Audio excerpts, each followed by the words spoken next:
All right, Shalom. First and foremost, I'd like to give all praises and glory unto Yahweh, Bahashem, Yahweh Shai, Bahashem, Rachak, Radash, double honors to the elders of the great millstone who were well, citations to you, Akim out there pushing this truth with sincerity and fearlessness until you feel Aquathis in obedience.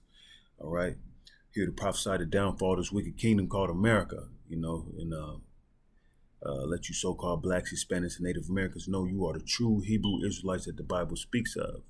All right. The elect, for sure. All right, hoping it's edifying.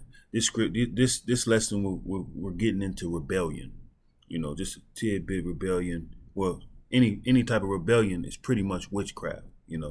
And in the times that's coming right now, as prophecy is fulfilling, it's a lot of rebelliousness, of the Lord of the Word. A lot of rebelliousness, and even in in the camps, brothers that's even Israelites that profess that they know who they are, have a sense of rebelliousness. They like this bit of a doctrine, but when it comes to this doctrine, they don't want to follow or whatever. It's just weird. It's all types of different types of rebelliousness, and it's pretty much witchcraft. Rebelliousness is pretty much the same as playing with a Ouija board, or pretty much the same as dealing with demonic games or whatever they do on the left-hand side. You know what I'm saying? That's left-hand side stuff there. All right. Precept I'm going to bring in is 1 Samuel chapter 15, verse 22. And Samuel said, have the Lord as great delight in burnt offerings and sacrifice as in obeying the voice of the Lord? Behold, to obey is better than sacrifice, to hearken than the fat of rams. Obeying, because they were sacrificed to atone for their sins. All right, but obeying in the first place, you're supposed to obey in the first place. That's what I mean. Obey in the first place, then you won't have to do all that. Be in obedience firsthand, because rebelliousness is like witchcraft. All right.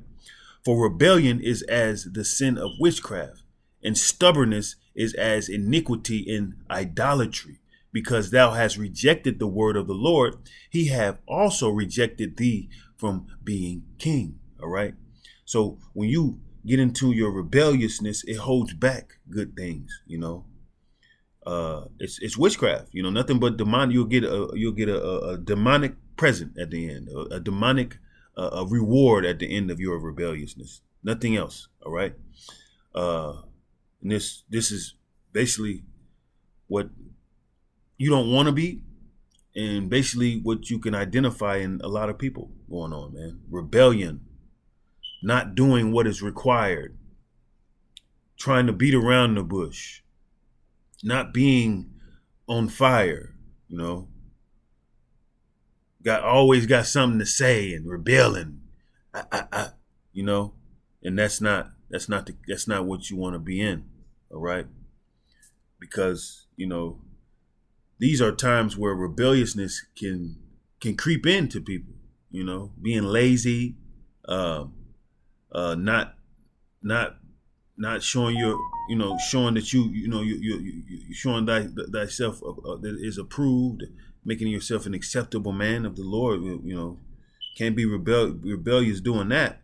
You can't be a king if you're being rebellious to the Lord, the words of the Lord. All right.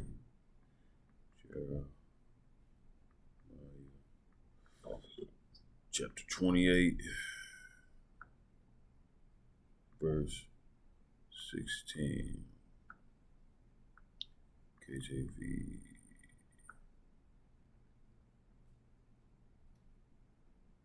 Bear with me. Jeremiah chapter 28, verse 16. Therefore, thus saith the Lord, behold, I will cast thee from off the face of the earth.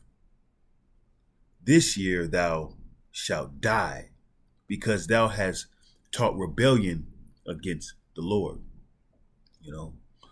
So being into witchcraft, being rebellious, You're choosing death. You're choosing the Lord to destroy you. He will take you off the face of this earth, you know. And if he chastens you and not take you out the face of the earth, he's giving you a message. He's showing you that he's dealing like, hey, like a father would do with his son. Then it's time to, straighten up and get in tune. Like, hey, this is the last. I got you, Lord. I'm gonna repent. I'm gonna be obedient. All right, because it's you're choosing death when you want to rebel against the word of the Lord. When you want to rebel against rehearsing these righteous acts. When you want to rebel against just simple things as dealing with some man's wife. You can't be dealing with people's wives. You can't, you got to, or just the requirements in the camp. You're supposed to make videos a week, 3 videos a week. You're supposed to be active in the group. You're supposed to do, and I'm talking to myself. We all are supposed to be consistent, have a steady pace, and not be rebellious of what's required. All right, simple as that. We can't be, because if we walk rebellion, there's people watching us. They're gonna be rebellious as well. All right, you rebellious. You got people following you. They're gonna be rebellious.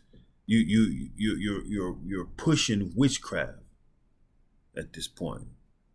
The deceive, they're gonna be deceiving others, and they're gonna be falling into a ditch. Roughly paraphrasing, Rebellion is not what you want to do, especially if you are already in this thing. Because death is gonna meet you right next. That's next.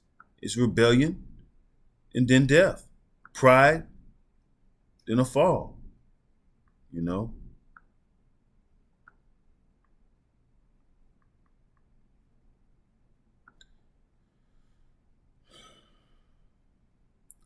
Exodus chapter 34, verse 14. For thou shalt worship no other God, for the Lord, whose name is jealous, is a jealous God. The Lord wants you to be in tune with this word and cultivated in this truth, in this word, and this living waters. The Lord wants you to be cultivated in that. Nothing else. You find yourself spending more time with your lady, spending more time at work, spending more time than making your priorities to make time for the Lord. That's a fine-tuned way to death. You have to make time for the Lord and do what's required through all the turbulence and the craziness through your life. All right, because it's the Lord that heals. It's the Lord that kills. It's the Lord that makes alive. All right. So you want to be doing what's required of what does all of that. You want to be doing what's required of what that, you know what I'm saying? So you can be in the living, in the congregation of the Lord, Rebellion will only get you put to death. All right. Because the Lord is a jealous God,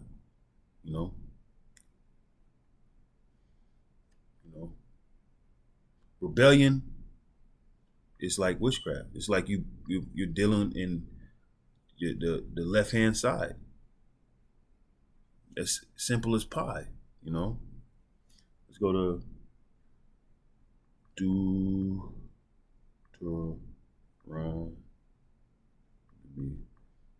And this Deuteronomy goes into a rebellious and stubborn son and what they did to the rebellious and stubborn son, because it's not allowed. When you deal with a rebellious and stubborn son, he can influence the other brothers, the other sons in the community. You got to get him up out of there, because this is not what this is a demonic spirit that's we can't have it plaguing we can't have it plaguing stuff.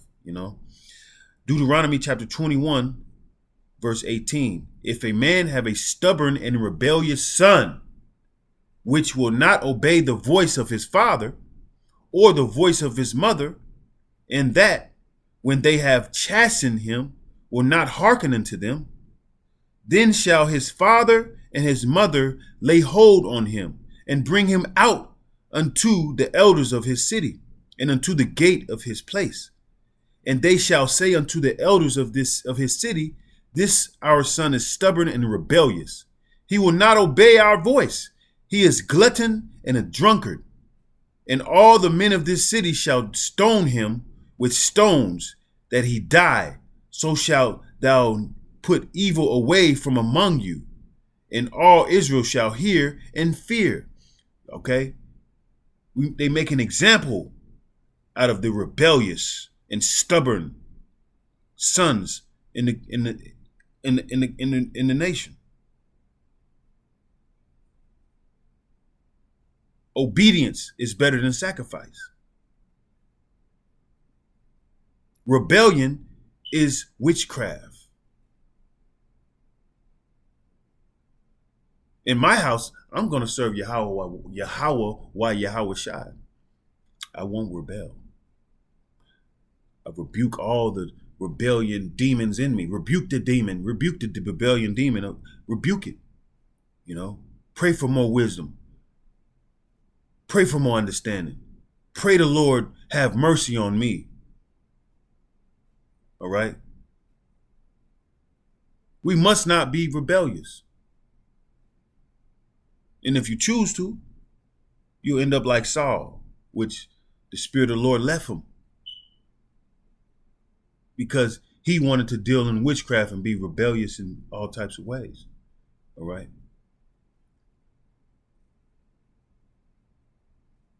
Hoping that's edifying to the elect. Rebellion is not tolerated in this thing. With that, I want to give all praises and glory unto Yahweh, Bahashem, Yahweh Shai, Bahashem, Wadash. Double honors to the elders of great millstone who rule well. Hope is edifying to your elect. Shalom.